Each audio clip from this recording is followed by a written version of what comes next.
বিসমিল্লাহির রহমানির রহিম। আলোচনা শুরুতে গভীর শ্রদ্ধার সাথে স্মরণ করছি সর্বকালের সর্বশ্রেষ্ঠ বাঙালি জাতির জনক বঙ্গবন্ধু শেখ মুজিবুর রহমানকে, এবং তার সাথে স্মরণ করছি বাংলাদেশের 4 জাতীয় নেতাকে, এবং আরও স্মরণ করছি 30 লক্ষ প্রাণকে, যাদের প্রাণের বিনিময়ে অর্জিত হয়েছে স্বাধীন বাংলাদেশ, এবং স্মরণ করছি 3 লক্ষ মা বোন, যাদের ইজ্জতের বিনিময়ে অর্জিত হয়েছে স্বাধীন বাংলাদেশের স্বাধীন মানচিত্র। প্রিয় ভাই ও বন্ধুগণ, সবাইকে জানাই আমার সালাম, আসসালামু আলাইকুম। অন্যান্য জাতির প্রতি আন্তরিক শুভেচ্ছা ও অভিনন্দন।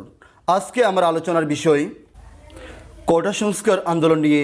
আমি বলতে চাই, বাংলাদেশে 56% কোটা রয়েছে, 30% কোটা রয়েছে মুক্তিযোদ্ধার ছেলে মেয়ে, তাদের ক্ষেত্রে এই কোটা প্রযোজ্য হবে, এবং হাইকোর্টের আদেশে মুক্তিযোদ্ধার নাতি নাতনির ক্ষেত্রেও এই কোটা প্রযোজ্য হবে।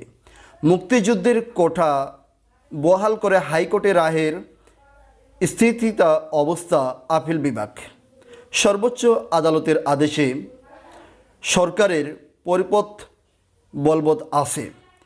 এখানে বাংলাদেশ আওয়ামী লীগের কিছুই করার নেই। সর্বোচ্চ আদালত যা সিদ্ধান্ত নেবে সেটাই চূড়ান্ত বলেই গণ্য হবে। এবং 10% কোটা রয়েছে জেলায়।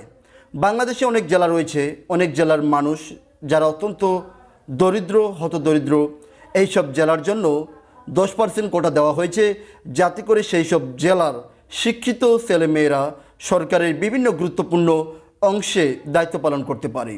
এছাড়া 5% বা 5% ক্ষুদ্র জাতিগোষ্ঠীর কোটা রয়েছে।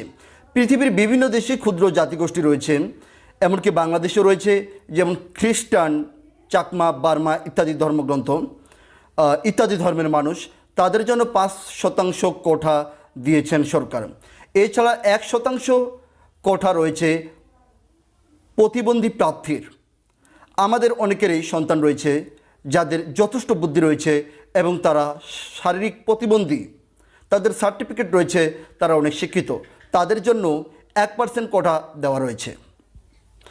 কোটা আন্দোলনের নাম করে যারা দেশকে সংঘাতের দিকে ঠেলে দিতে চায়, তারা বাংলাদেশের উন্নয়ন সহ্য করতে পারে না। কোটা সংস্কারের নাম করে বিশ্ববিদ্যালয়ের শিক্ষার্থীদের ব্রেন ওয়াশ করছে বাংলাদেশ জাতীয়তাবাদী দল বিএনপি। কোটা সংস্কারের নাম করে আওয়ামী লীগকে ক্ষমতাচ্যুত করতে চায় বাংলাদেশ জাতীয়তাবাদী দল বিএনপি। কোটা সংস্কারের নাম করে বিশ্বের সবচেয়ে ব্যস্ততম শহর ঢাকায় জনদুর্ভোগ সৃষ্টি করতে চায় একটি মহল। কোটা সংস্কারের নাম ব্যবহার করে দেশের সম্পদ নষ্ট করছে বিএনপি। বাংলাদেশ আওয়ামী লীগ সৃষ্টি হয়েছে এদেশের মানুষের অধিকার আদায়ের জন্য। বাংলাদেশ আওয়ামী লীগ কোটা সংস্কারকে খুব গুরুত্বের সাথে দেখছে। বাংলাদেশ আওয়ামী লীগ মনে করে বিশ্ববিদ্যালয়ের শিক্ষার্থীগণ তাদের গুরুত্বপূর্ণ সময় রাজপথে না কাটিয়ে পড়ার টেবিলে দিক, এটাই তাদের জন্য সবচেয়ে ভালো হবে। বাংলাদেশ আওয়ামী লীগ শিক্ষার্থীদের যৌক্তিক দাবিগুলো গুরুত্বের সাথে দেখছে। বাংলাদেশের স্থপতি বঙ্গবন্ধু শেখ মুজিবুর রহমান এর সুযোগ্য কন্যা, বর্তমানে স্মার্ট বাংলাদেশের উপকার প্রধানমন্ত্রী শেখ হাসিনা সরকার খুব দক্ষতার সাথে দেশ পরিচালনা করছেন। মাননীয় প্রধানমন্ত্রী শেখ হাসিনার হাতেই দেশ নিরাপদ।